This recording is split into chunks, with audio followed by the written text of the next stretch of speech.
A boot hits the door. Wood snaps. A guy in sweatpants stumbles back with his hands up. Two officers slam him into the counter.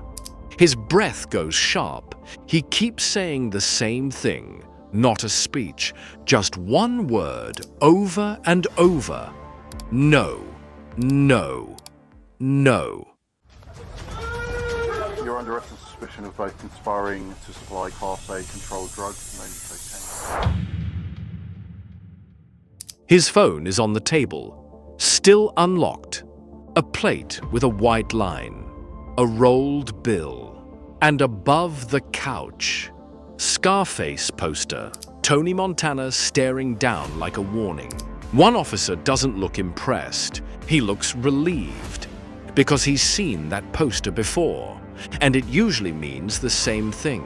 The person inside wanted the image, not the plan. And in a minute, that image is going to cost this guy years. That's the small version. The bigger version is worse, because in real crime, Scarface isn't a movie. It's a template people copied, and a pattern police learned to recognize fast. Scarface sells one idea: be loud, be feared. Take everything. The movie gives you clean steps. New name, new suit, new house, big lines, big guns, and one message you can hang like permission: the world is yours. Even when it ends in blood, it still looks like a legend. A final stand. A man too big to stop. That's what people remember. What they don't remember is what real crime actually looks like.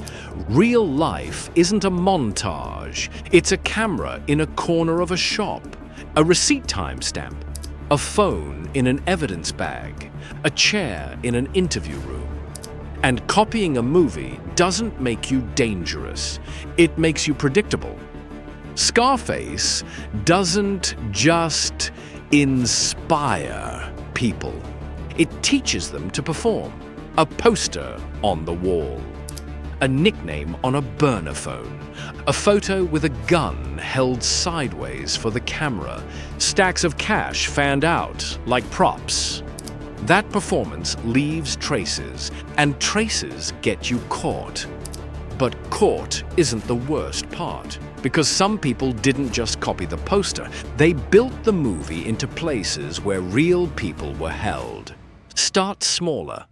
Start with the kind of crew that thinks they're invisible. A drug line in England, not a cartel, not a mansion, just cars, phones, pickups. It starts with something tiny.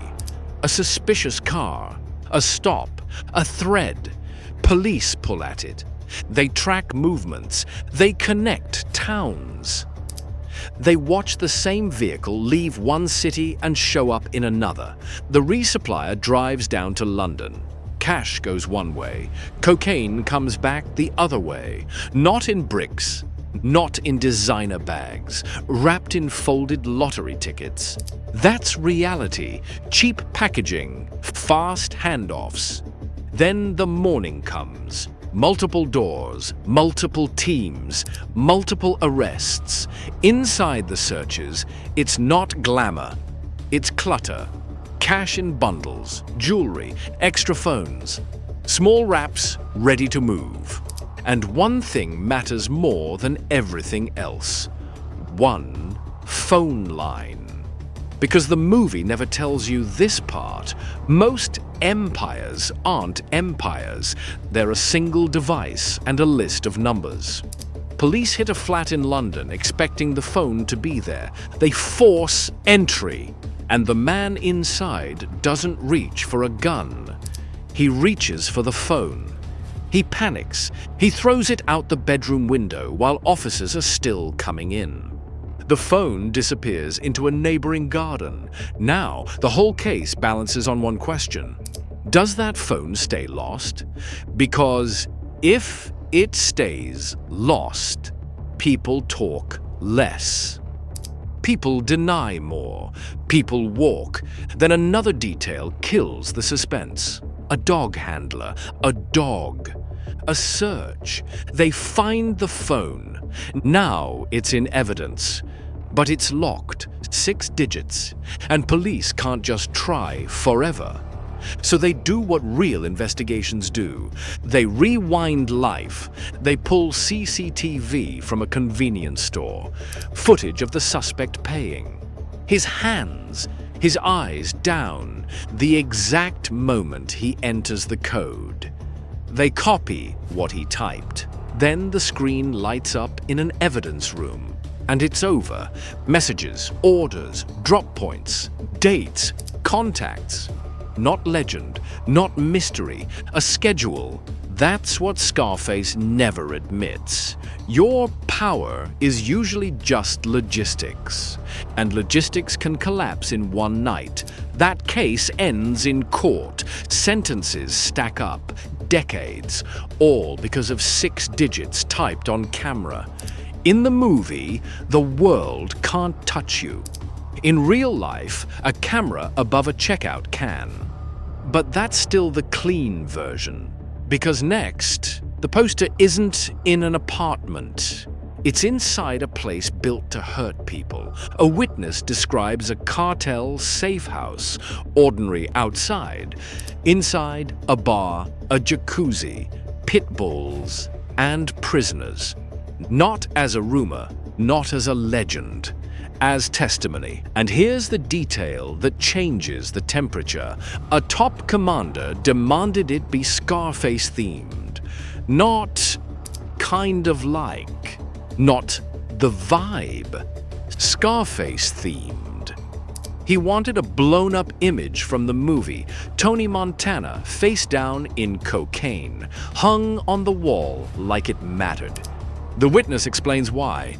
Tony Montana was kind of like an idol to him. Think about that for 1 second.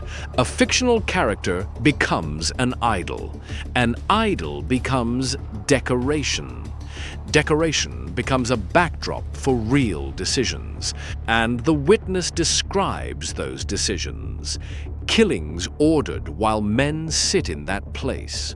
Not a cinematic hit, not a quick cutaway. Real orders, real targets. The same witness describes walking into a scene where enforcers are covered in blood after killing a phone company employee, someone accused of listening in on cartel communications. That's the collision. A movie still on the wall. Blood on real hands. Scarface sells violence like it's power. Reality is violence that looks like work. And it doesn't end with one commander. Because the Scarface myth didn't just infect drug crews. It infected robbers who wanted the same fear. In Europe, investigators tie a string of violent robberies to a crew the media called the Scarface Gang. Not because they were subtle, because the look was part of the message. Expensive cars, weapons. A style built to intimidate. Then the crimes get louder. A cash handling company in Rotterdam gets hit. Explosives used to break in. 2 employees get shot and wounded. Now it's not just theft. It's bodies on the floor and alarms screaming. Then Amsterdam. A Brinks cash depot robbery. Reports put the haul at 12 million euros. And after the robbery, the escape turns into chaos. 2 cars. A police chase on the A2 motorway. 1 car crashes. They set it on fire. Then they do the move that never looks cool on paper. They hijack a random vehicle from another driver on the road. A civilian. A stranger, dragged into their panic. Then they vanish. That's not cool. That's desperation. And it leaves heat. The kind of heat that brings every unit, every agency, every border alert. Later, police arrest prominent members. Other suspects flee to Morocco. Another is reported missing. So here's the pattern again. The Scarface look makes you loud. Loud creates attention, and attention brings consequences. Now push it higher. Because Scarface references don't stop at street crews. They climb. In Mexico, a man is arrested in a suburb of Guadalajara. He's known by an alias, El Tony Montana. The army tracks him down. Weapons are reported. A package said to potentially contain cocaine. And later, the alias appears in US Treasury reporting. That's the part the movie never shows. A Scarface name doesn't just get you attention from fans. It gets you attention from databases, sanctions lists, watch lists, agency files. A nickname becomes a tag, and tags travel. This is how the fantasy really dies. Not in a shootout. On paper. In court filings, prosecutors don't care what you meant by your nickname. They care what it connects to. One filing explains a nickname, Tana, as short for Montana, a reference to Tony Montana from Scarface. That's not trivia.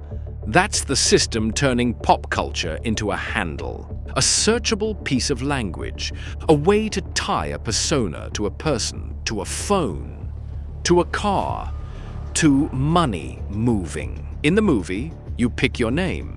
In reality, your name gets pinned to your case like an exhibit.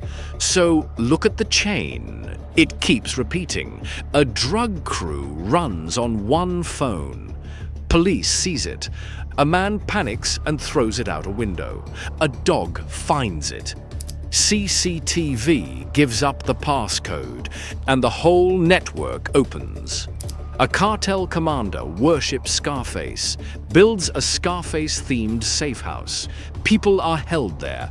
Killings are ordered there. Real blood follows.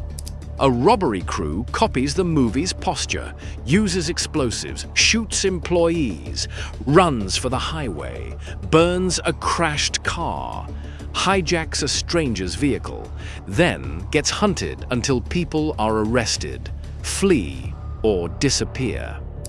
A cartel figure carries an alias tied to Tony Montana. Weapons, a suspected cocaine package, arrest. Then the alias turns up in government text. This is what Scarface really did. It standardized the costume, posters, quotes, nicknames, poses, and every attitude becomes an object. A phone, a receipt, a camera angle, a screenshot. That's why the myth is dangerous. Not because it makes crime look fun, because it makes wannabes copy the same signals. And signals are what cops live for. Signals are also what rivals look for. Because when you perform Scarface, you're advertising how you want to be seen. Violent, loud, unstable. That attracts police. And it attracts people who solve problems with bullets. No closure, just the part nobody wants to say out loud. When someone hangs Tony Montana on their wall, who are they trying to scare? And who are they inviting to come through that door?